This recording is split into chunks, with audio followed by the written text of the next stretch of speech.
Okay, so part 11 of the Ford Haul Truck series. I'm going to jump into it. I'm going to show you some clips first before we get to the engine. If you've probably seen my shop update, you know that I got an engine and transmission for the truck.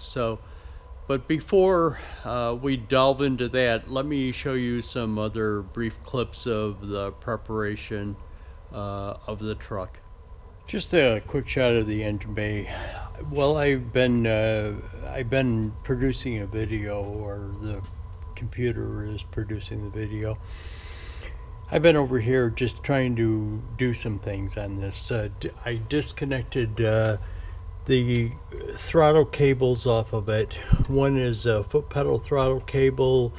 The other one is a cable for a hand throttle, so that you can set the engine RPMs and leave it while the PTO was engaged for the pump and stuff. The choke, disconnected the choke. I've disconnected all the wiring that came off of the engine, so everything's disconnected. I pulled the two motor mount bolts out of the front of this. Now, this engine has a front mount for that cross member. There is no side mounts down in there. Probably really can't even see it, it's too dark, but there is no side mounts. Let me see if I can see the screen. Yeah, there is no side mounts on that engine down in there. It's only the front mount bolted to the transmission, and there's a mount right on the transmission there. So what I've got to do, all I've got left to do, disconnect the exhaust, pull the transmission bolts out, and I should be able to pull this engine out of here. I'm going to leave the transmission in for now, take that out in at a, well, I'll take it out separately. Let me just put it that way. I plan on pulling it out right away. I mean, there's some things that I've got to do. I've got to get inside, disconnect that floor pan. Let me take you in and just give you a brief shot of it. Pretty simple. Hopefully camera adjusts. Does it? No. Let me shut you off. I'll get a light. Okay, hopefully you can see this. So that dark colored floor pan around the brake lever and the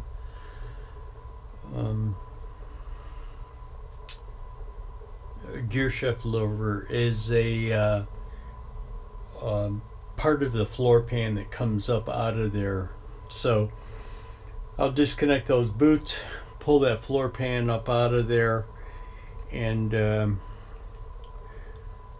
I'll have to disconnect that shift lever off of the top of the transmission before I can pull that out of there. But excuse me, after I get the engine out, I'll pull the transmission out too. As we come back towards the back of the truck, what I'll do is disconnect this universal at the PTO disengagement, this housing right here. What that did was, there's a lever inside the truck. When you wanted to operate the PTO, you had to put it in gear, of course, and you would disengage the drive shaft, and this is what this did. It disengaged the drive shaft from this unit back so that the PTO could engage without the truck moving while it was in gear. Behind that is a shaft brake, or the parking brake. Parking brake on trucks are usually on the drive shaft. Well, let's call it a little bit of older model trucks. I think the parking brakes on new trucks are actually back on the wheels again. Not sure what I'm going to do about this yet. I want to keep that parking brake on the shaft, but I do not want to keep this PTO disengagement housing. So, and they are part of each other, so I'll have to see what I can do about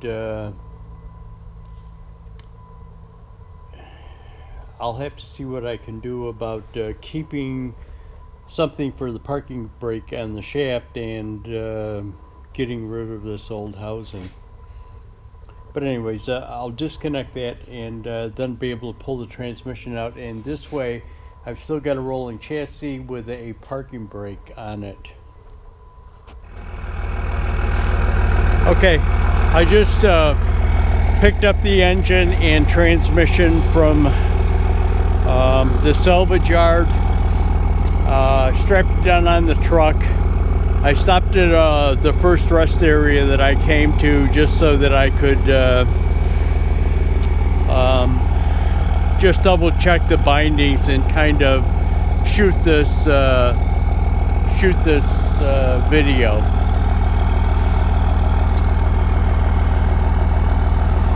So anyways, there it is.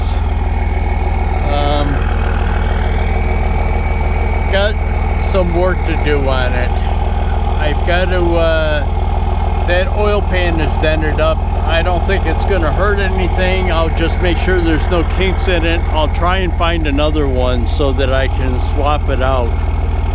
But there it is. Again, it's got work to do on it. I plan on rebuilding that engine to begin with, so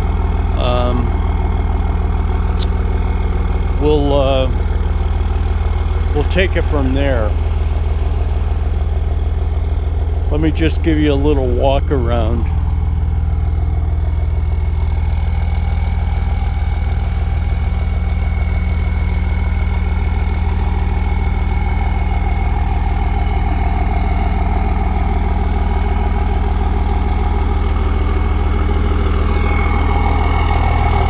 The shifter is in here.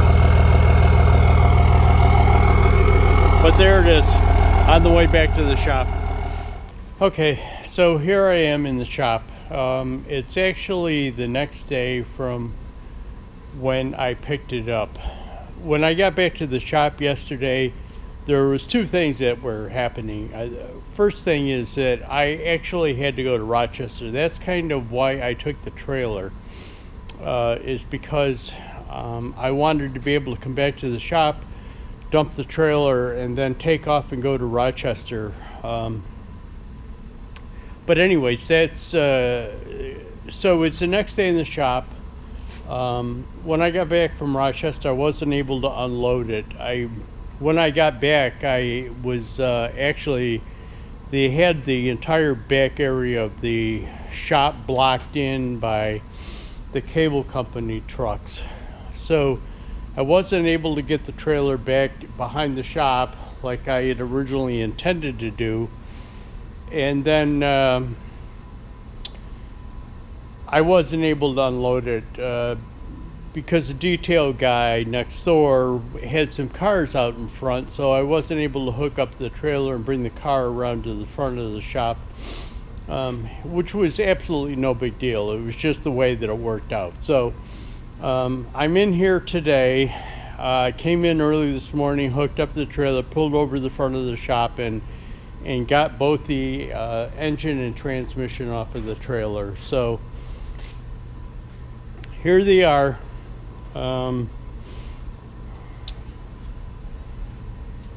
Here's the transmission. Again, Eaton Fuller 10 speed, and it's the 10th speed is the overdrive one with the it's either 0.73 or 0.75 to 1 ratio on the thing. But anyways, here it is. I've got to I'm probably going to leave that engine on the skid for a little while. I just want to take some measurements on it. I'm going to start pulling the engine out of the truck, the gas engine out of the truck. But I just kind of want to keep some measurements in the back of my head as I'm doing work on it to kind of figure out how it's going to fit in there. So there's a couple of things that I've got to do. Apparently this engine came out of a bus and it sat in there transversely, and I think I'm positive it was hooked up to a automatic transmission. So this bell housing here, this adapter, and that flywheel, I have to get one that adapts this engine to the bell housing on the transmission, which really shouldn't be a big deal. It's just a matter of getting that adapter plate.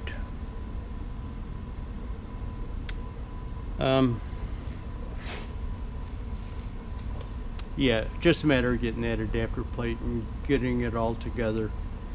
But anyways,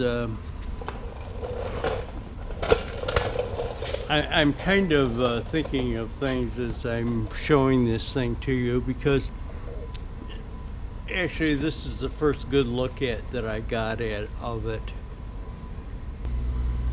I'm going to do a little voiceover here while I'm just panning across the engine. As you can see, the air compressor, behind the air compressor, that blue thing, is a hydraulic pump. Now, that compressor and hydraulic pump are where normally would be a power steering pump on like a 5.9 or 6.7 Cummins. That hydraulic pump looks to be bigger, so I'm assuming maybe it was for like a wet line application from this engine, but I will determine that. That hose goes to what looks like a solenoid valve, and I'm not sure if that's a fuel shutoff solenoid valve, but those things need to be worked out once I get a manual or talk to somebody that has more knowledge on that engine. It's a mechanical fuel pump, primer plunger.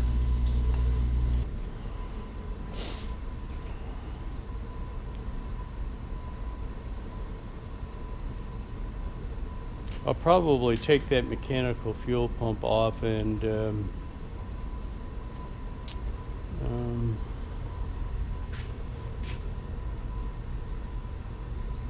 put an electronic fuel pump in it. The plumbing arrangement for the fuel system is still yet to be worked out. I've got to so again, here I am, paused and thinking. I'm looking at those fuel lines and wondering if you guys know why it is. I'm going to ask you a question here in a minute about them fuel lines and those bends in the fuel lines.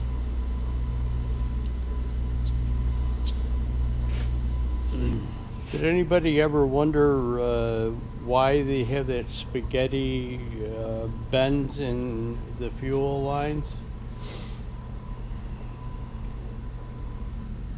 I mean, take a look at it, and don't you think it could have been run more directly? But there's a reason for it. If anybody, if people know that reason, leave it in the comments. I'll answer it some other time.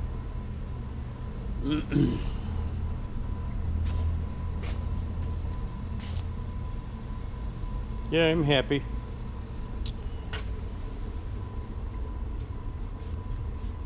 Wonder what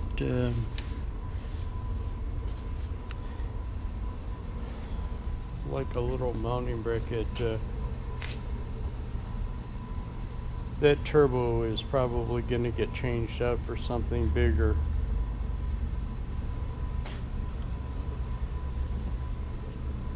I had already contacted Stainless Diesel. I'm a big fan of the exhaust manifolds of Stainless Diesel, and I contacted them to see if they made a exhaust manifold for the A3, and they do not. So I've got to got to see what I can find. First thing though is basics like flywheel, housing adapter, bell housing adapter. I'll bring you back. I'm just going to throw this little clip in here because when I edit videos, I notice myself doing something sometimes. So a lot of the times I will be talking and just stop and then start talking again. A lot of this has got to do with me thinking of something, and let me just tell you that sometimes you are the only people that I run this by, and so when I verbally start talking about something, it makes me think of things or how things are going to work or why things work. And let me give you an example of this. You know, it's one thing to fix a truck or a car or whatever. It's another thing to have to kind of build one from scratch, and that's kind of what I'm doing. I'm kind of building it from scratch, and what I'm going to show you, I'm going to show you a spot on a transmission electric connection onto the transmission. And let me, you know, it's one thing to have a car or truck come in and say, oh look, my speedometer doesn't work, and you check the connections and stuff like that, but let me show you something. Oops, dropped my glasses. This cable right here, it's an electric plug, and it's for the speedometer. Now, that's great.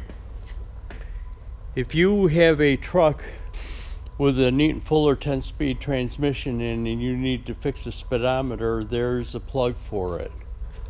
But let me run this by you. I want to wire it. So what I'm thinking is, does it get wired directly? Is it a 12-volt circuit? Does 12 volts go in one connection and the other connection comes out and goes to the speedometer? Is there resistors or capacitors that are supposed to be in it? Is the voltage 12 volts? I mean, did they reduce the voltage or something? So then the other thing is, how do you correct the speed of it? What happens if you were running different rear end gears? Is there a way to change the speedometer's output sensing to correct for different gear ratios? So sometimes when I'm talking to you about things, I kind of give pause to myself and start thinking about other things, how that sensor works, why does it work, how is it wired? Is it wired directly to the speedometer, or does it go through a capacitor or resistor or relay of some sort?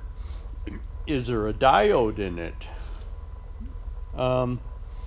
So kind of, you guys, when I film these things, this is the first time that I talked to you about something verbally.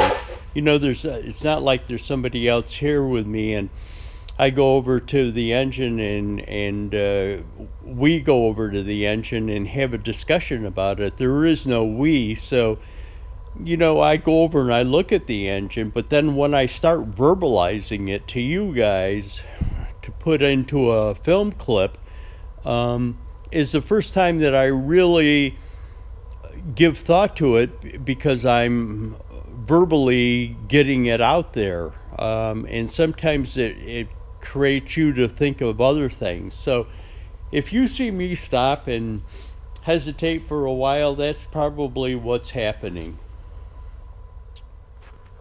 Well, I had a video producing.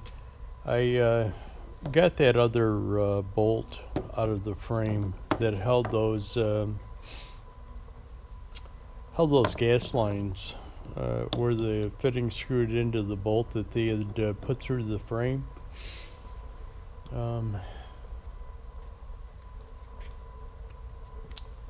Not really sure why they did it. I kind of have a feeling of why they did it. I mean, it's a convenient way of getting it through the frame, but nowadays they would probably just drill a hole and grommet it. But they probably drilled the hole and put these things through for two reasons: to adapt the tubing through the frame, but they probably put this through because their company thought that if they drilled a hole through the frame, they should probably stiffen it somewhat. So that's how they accomplish that.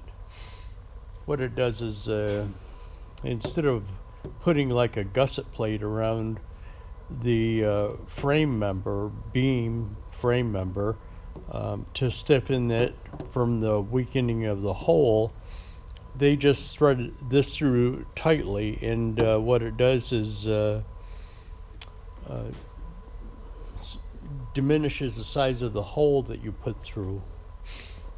But anyways, one of the other things that I did, I was underneath the truck looking and thought I might as well be doing something while I was doing that. So I started removing those steps off of the side. Now I've got this one, the step off of it, and it was in two pieces.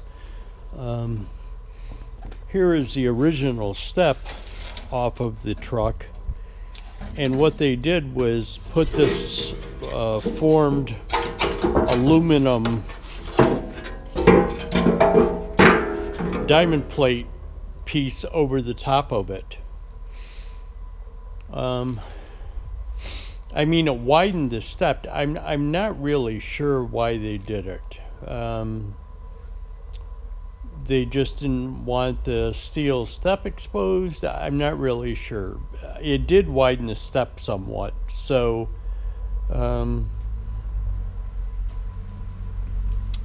again, I'm not really sure. What I'll do is I'll pull them brackets up of there. Now, kind of what I am thinking for this, and a lot of it hinges on the size of the tanks that I get, but my idea kind of was to, they have battery box steps. Now they can be put in under the door, or if you're on a semi-truck, a lot of times what they'll do is they'll put them behind the fuel tank so that you can step up onto the plate of the truck.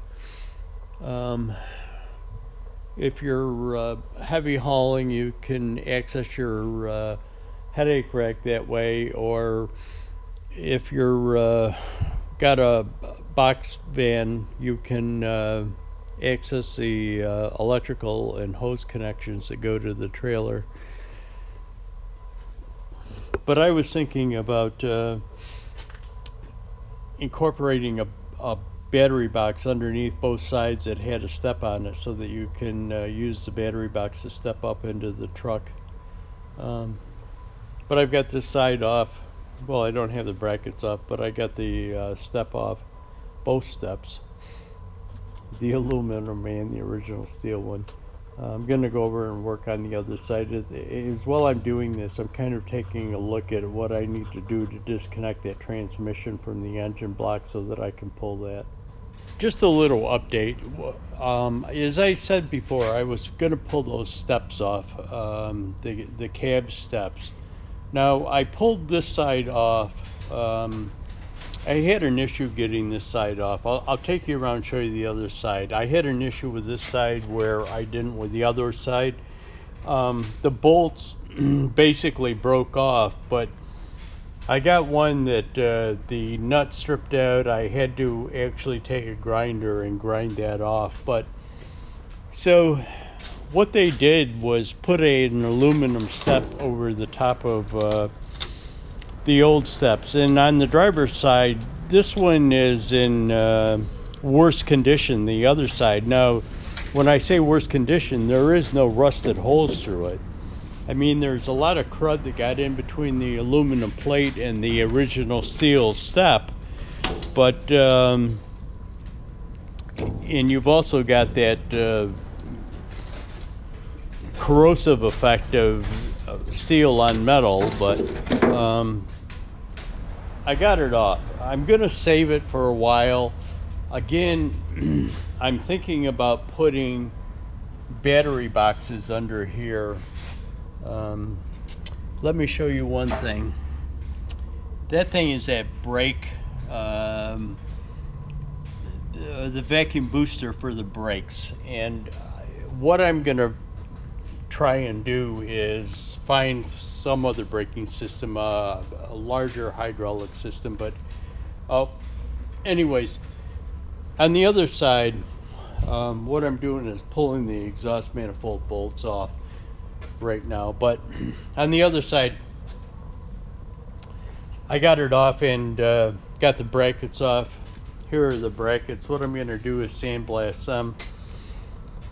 Again, here is the step off the other side, and it's in a lot better condition than the driver's side was.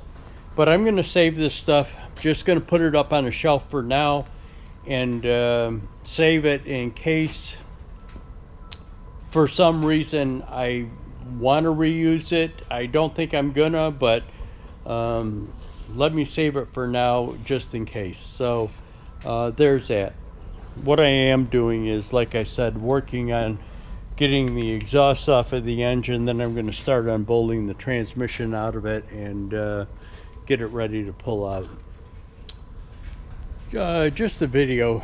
I've got the engine partway out. What I've got is I've got a cable that's hung up onto this bracket.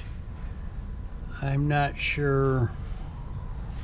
I think I'm going to have to take that bracket right off of there. I'm not sure how that cable's attached to it. I don't see a bolt or anything, but man, she is hung up bad. But anyways, it's loose. It's kind of out. And let me bring you back. I'm going to see if I can get that bracket off of there. I'm going to take the whole bracket off because, again, I can't see what is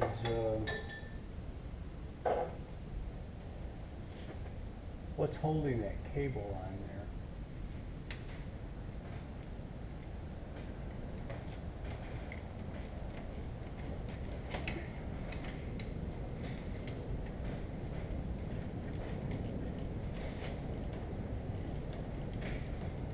I know you probably can't see much, but just bear with me.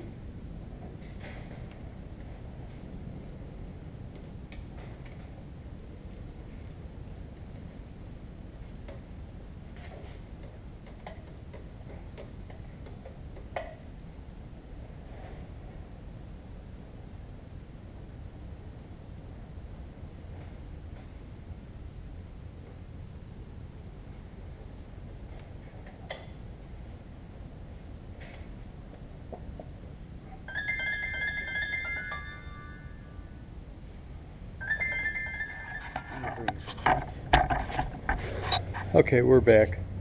I got that bracket disconnected and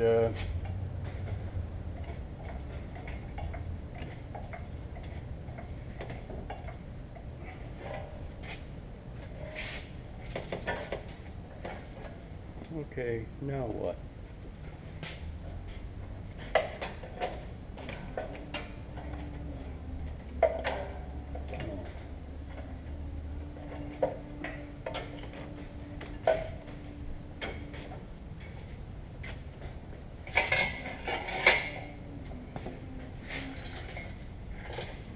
No. Okay, come on. What?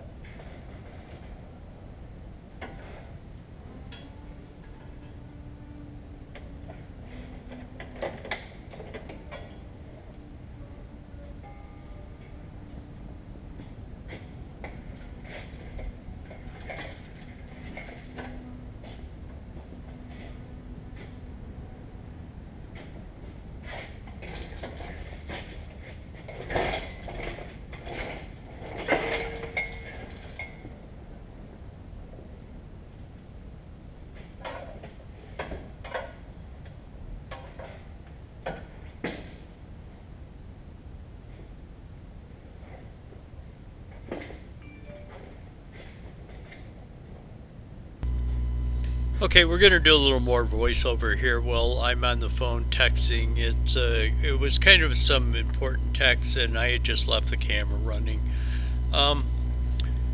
The reason why I couldn't get the engine stand to move, it wasn't anything hung up on the engine. There was actually a broken, or one of the bolts that it broke off when I was taking off those steps on the side. The head of the bolt got underneath the wheel, and I didn't really see it while it was under there. So here I am pulling on it, and the wheel's locked up because of that bolt. I had previously, and I didn't show any of it, taken the exhaust system off. I pulled the exhaust pipes off of the headers, and I actually had no problem. There was 3 bolts, or 6 in total, 3 bolts on each side, holding them on. Had absolutely no problem getting those bolts off. A couple of them, the studs came off, but most of them, just the bolts came off.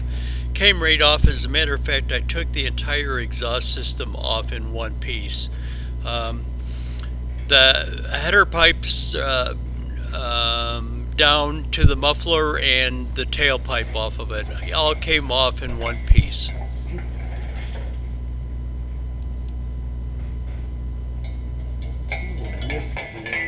I'm going to edit that out.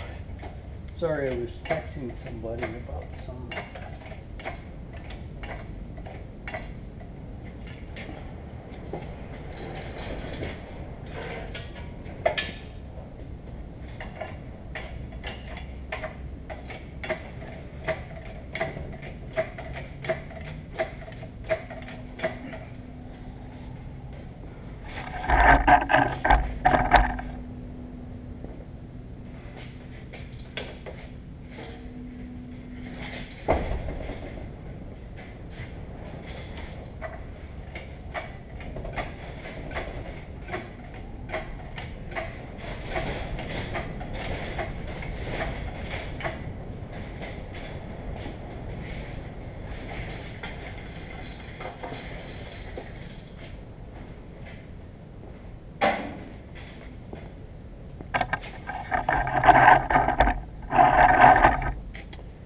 Okay, there it is. Engine's out.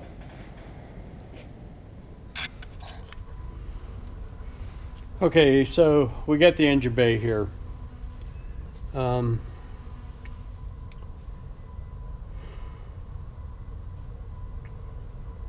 good with it. That steering box concerns me a little bit, but getting the other engine in there, width-wise, I think it'll be fine. You know, look at how close it is to that block and transmission to begin with. So I don't think I'm going to have an issue with it, depending on where the bell housing on that transmission falls. Hopefully it's going to be back a little farther. But we'll see. I've still got to get that transmission out of there and take care of that other stuff. But at least it's out. It's out. Here it is. Okay, so this video is becoming way too long. What I think I'm going to do is I'm going to post a supplement to this video. So I'm going to put out a video on it, the truck build 11B probably.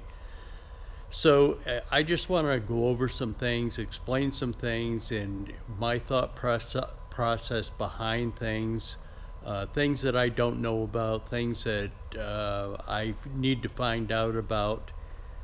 Things like that. And then probably the next video 12, after the supplement that I'm putting out, number 12, will be more detailed about the engine, transmission, and everything that I got. So again, it's way too long, but hopefully you guys enjoyed.